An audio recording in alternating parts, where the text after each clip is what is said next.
there's got to be some stories of like young Tom. Like, we all know the football, the transition, the this, the that. What are the things that no one knows about old TB, how goofy he is? That, like, I want to hear a young Tommy story. I know you got one. Yeah, I think people just see him. I don't know. You use the term celebrity quarterback now, and it's what we turned into, and that's great and everything. But I mean, he used to really play the little brother role, the little irritating little brother role, in terms of scout team quarterback, to always talking about what he can do and always talking trash during 2-minute situations. And we just laugh at him because also his voice would get so high and it sounds like a 8-year-old boy just complaining, and also you're still trying to get the team fired up at the same time. It was really comical, and that's how we saw him. Is that the best quarterback ever, or Jared Kushner? Well, no, I mean it's the guys, let's go. The whole voice and all of this is like, oh, look at Tommy trying to fire up the team. It's so cool. You know, that sort of little brother. That's cute. That's cute, Tommy. Cute. I still have that sort of picture in my mind of him, but I definitely witnessed the transition. But I still see him, I mean, as, you know, that kid that still came up when nobody thought he could. It's crazy because I saw a completely different version of that. You know, I got in and he was 34 by that time, and I saw the developing of the celebrity quarterback, and then I became that little annoying brother that used to piss him off. Yeah. So that's where that transitioned in. Brady gets the touchdown pass to Moss. Yep. And Moss had been contained to this point. Moss had had a great game. You guys played him good. Now, I'm bringing this up because from there on out, every Friday practice, I heard Randy Moss. Did you? Because when you guys got the ball back, we had the infamous helmet catch and everything. But it instantly brings me back to the time when you guys threw the touchdown pass. Did you know it was blitz zero? Yeah. Clearly. Yeah. Clearly. I had to hear Randy Moss bitch at Dean Pease for 3 years, every Friday practice, saying, hey, Dean, that fucking blitz zero, Eli and Plaxico got that shit, Dean. Better throw that bullshit out. Like, I swear to God, I have nightmares of that. But when you saw Tom go and he goes and drives it, are you like, oh, this motherfucker, they're gonna do how this? nervous were you in that moment? I mean, this is like what every, I guess, football quarterback dreams of, but at the same time, like this is a scary stage to do it on. No, man, I think this is what you dream of. I mean, this is kind of as a kid in your front yard, you know, walking around with a football. It's like you want to have a 2-minute drive in a Super Bowl to go win a championship and win a game. And so, you know, this is why you practice 2-minute drives. My favorite part of the whole week of our practice and preparation was on Thursdays. We did a live 2-minute drill versus starting defense. Really the only time we would go kind of ones versus ones, offense versus defense. And it was just great work. And they might not, technically play the same defenses that we might see in the game, but it's just good to work on the 2-minute drive. Because you're going to run your staple plays. Like, you're going to run the plays you've run the most and you have a great feel for, and it's just practicing scenarios. And sometimes you need a field goal. Sometimes you need a touchdown. Sometimes, you're backed up in your own 10-yard line, or you got the ball at the 40-yard line. So every week was different.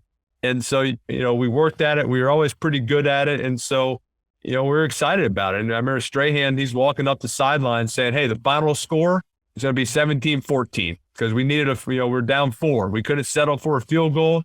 We're down 14-10. So the final score is going to be 17-14. And that's it. That's the mindset. And we go out, first play, hit Amani Toomer, a little curl route, kind of get things going. Would you like to get a completion? You got to like to get positive yardage on that first play. Amani was so clutch going. Too. He was so great. Big. Yeah. And then we have a fourth down. We have a fourth down call with Brandon Jacobs, a 4th and 1. Where that thing was close. And that's the unbelievable thing about that sports. Was close, Eli. That was. What about the holding penalty? Like, did you pay the refs too after paying Asante Samuel? What? The holding on the. I mean, were they not holding when you did your little escape artist stuff? No, they were pulling on his jersey. They're pulling on me, but that was you can't call that in a Super Bowl. You can't blow the whistle. I mean, they do that to keep guys safe. There's no being safe in a Super Bowl. You gotta let the guys play. I respect it. I respect it. So I think it was a good, it was, maybe close to being called, but like not really, not in that moment. You got to let them go and, roll out, just throw one deep. And, whenever you just throw a ball high in the middle of the field to like a crowded area, good things happen, right? When you say it. So did you literally chuck and pray?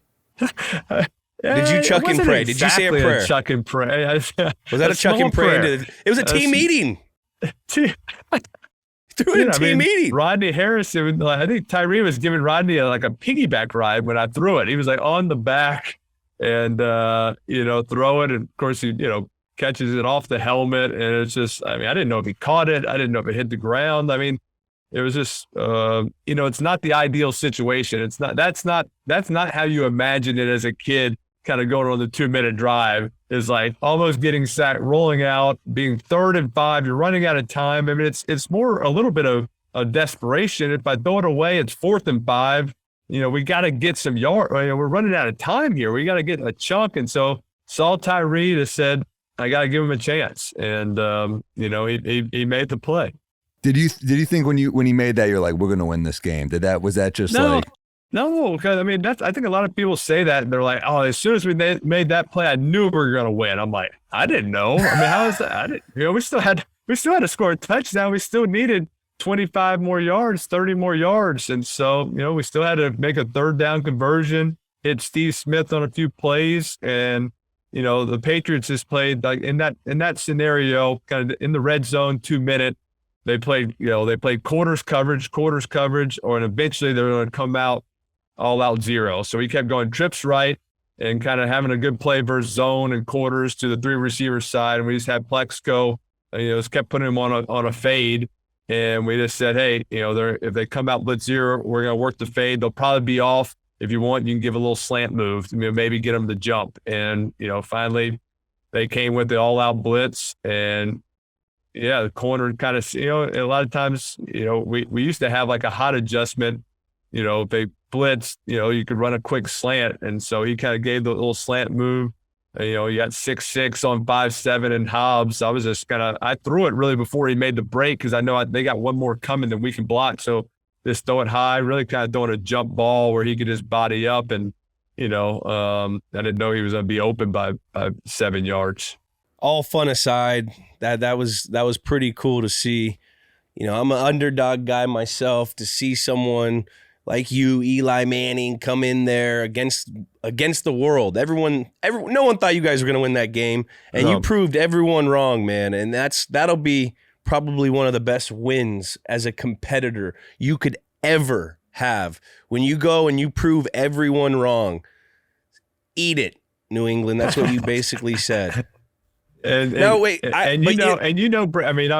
you've been around Tom a bunch, and I've been around him, and I never mentioned either, that game to him. You never should. Bring it that would up. be awesome if you just brought it up all the time. The guy's got 6 MVPs and 7 Super Bowls. I know, but you were his kryptonite. I know, but I'm just saying he brings it up. Like it still bothers him. Like that game, especially that one, just because they win that game. They go down as the greatest team in the history of NFL, and they can't say that because the Dolphins still had that undefeated season. And I got more letters from old Dolphins players and coaches, and every time I saw them, they would thank me because and I see Brady's like that freaking 07 season Super Bowl. It hurts them still, which is good. I kind of like having that. I like that part of it. So you said this is the greatest team of all time, that the Patriots team. You said that. If you guys win, are you saying the Giants? No, they would have gone down if they win that game. So are the Giants the greatest? Is your Giants team the greatest football team in the history of the NFL now? No, the 71, right? 71 Dolphins. 72, right? Was it 72? 72 Dolphins. That's they're the only undefeated team to go through a whole season and win a championship. And so, if the Patriots win that game, they could say that, and they would have been the greatest. They're not the greatest, and since they're not the greatest, and we didn't beat the greatest, does that make us the greatest? We were the greatest team that season. We were the best team that season because we happened to win that game.